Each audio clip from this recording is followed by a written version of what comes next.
रामायण और महाभारत दोनों ही महाकाव्य और महान ग्रंथ हैं। इनमें से रामायण, जो कि वाल्मीकि द्वारा रचित है, वाल्मीकि पूर्व में रत्नाकर नाम के डाकू थे, लेकिन प्रभु श्री राम की कृपा से उन्होंने सारे बुरे कर्मों को छोड़ दिया। और रामायण, जो कि संस्कृत भाषा में रचित है, में श्री राम का सारा जीवन चरित्र लिख दिया। बाद में रामचरितमानस में गोस्वामी तुलसीदास जी ने वही कथा हिंदी में लिखी, जिसको आज पढ़ने से और मात्र सुनने से भी मानव जीवन सफल हो जाता है। तो आज से मैं भी अपने चैनल पर आपको श्री राम की कथा सुनाने की एक कोशिश मात्र कर रही हूँ। आशा है आप सबको पसंद आए। जय श्री राम। प्राचीन भारत में कौशल नाम का एक संपन्न राज्य था। उसकी राजधानी थी अयोध्या। सरयू नदी के तट पर स्थित इस राज्य के शासक थे सूर्यवंश के प्रतापी, दयावान, ज्ञानी और धर्मावलंबी महाराजा दशरथ। उनकी 3 रानियां थीं। पहली कौशल्या, दूसरी कैकेयी और तीसरी सुमित्रा। उनकी तीनों ही रानियां पवित्र आचरण करने वाली, पतिव्रता, सुंदर, सुशील, पति की आज्ञा का पालन करने वाली तथा ईश्वर की भक्ति में सतल्लीन रहने वाली थीं। महाराजा दशरथ के हृदय में भी ईश्वर के प्रति पूर्ण आस्था थी। वह सूर्य देवता के उपासक थे। नित्य प्रातः काल उठकर वह सबसे पहले अपने गुरु वशिष्ठ के साथ अपने इष्ट देव सूर्य देवता की उपासना किया करते थे, क्योंकि सूर्य देवता से ही उनके प्रतापी वंश का उद्गम हुआ था।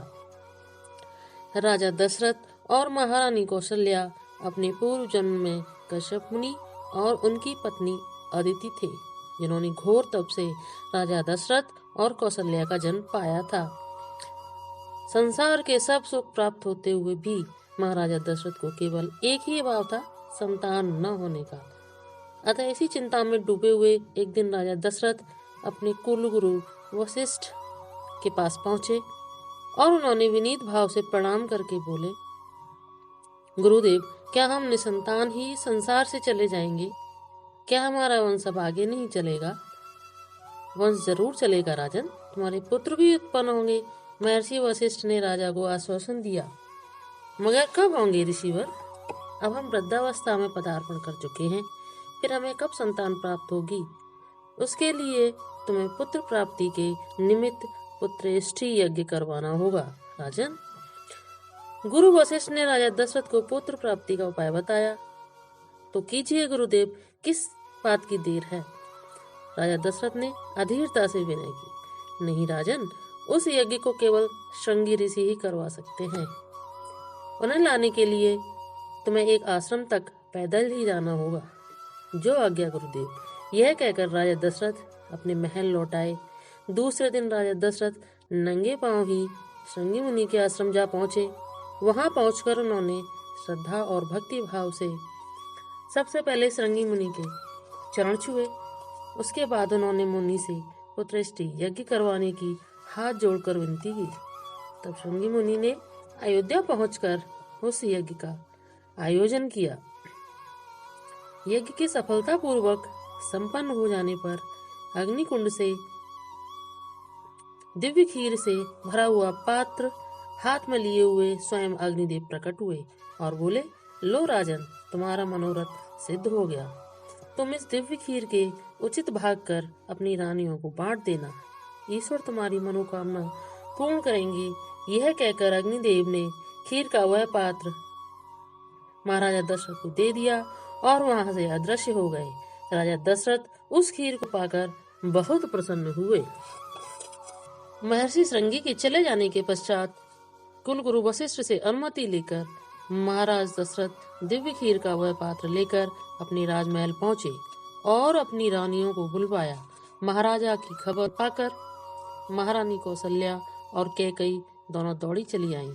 महाराज ने उस खीर के बराबर बराबर भाग किए और उसमें से एक भाग महारानी कौशल्या को तथा दूसरा भाग रानी कैकेयी के हाथ पर रखते हुए कहा, महारानी कौशल्या और रानी कैकेयी, तुम दोनों यह खीर खा लो। तभी महारानी कौशल्या और रानी कैकेयी को सुमित्रा का ध्यान आया और उन्होंने तब अपनी अपनी खीर का आधा आधा भाग निकालकर सुमित्रा को खिला दिया।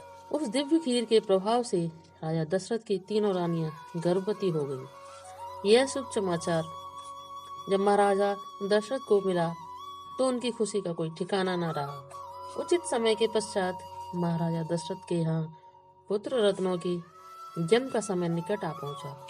पुनीत चैत्र मास के शुक्ल पक्ष की नवमी तिथि के शुभ मुहूर्त के मध्याह्न काल में, जबकि ना बहुत सर्दी थी ना बहुत गर्मी, महाराजा दशरथ की तीनों रानियों ने 4 पुत्रों को जन्म दिया। कौशल्या और कैकेयी ने एक एक पुत्र तथा सुमित्रा ने 2 पुत्रों को जन्म दिया। चारों राजकुमारों के जन्म की सूचना पाकर महाराजा दशरथ खुशी से आत्मविभोर हो उठे। उन्होंने तुरंत बाजे वालों को बाजे बजाने का आदेश दिया। इधर राजमहल में नवजात शिशुओं के रोने की आवाज सुनकर दासियां भी प्रसन्न होकर इधर उधर दौड़ने लगी। पूरे नगर में आनंद छा गया। अयोध्या नगरी केसर, चंदन और कस्तूरी की गंध से महक उठी। चारों ओर मंगलाचार और हर्षोल्लास का वातावरण दिखाई देने लगा।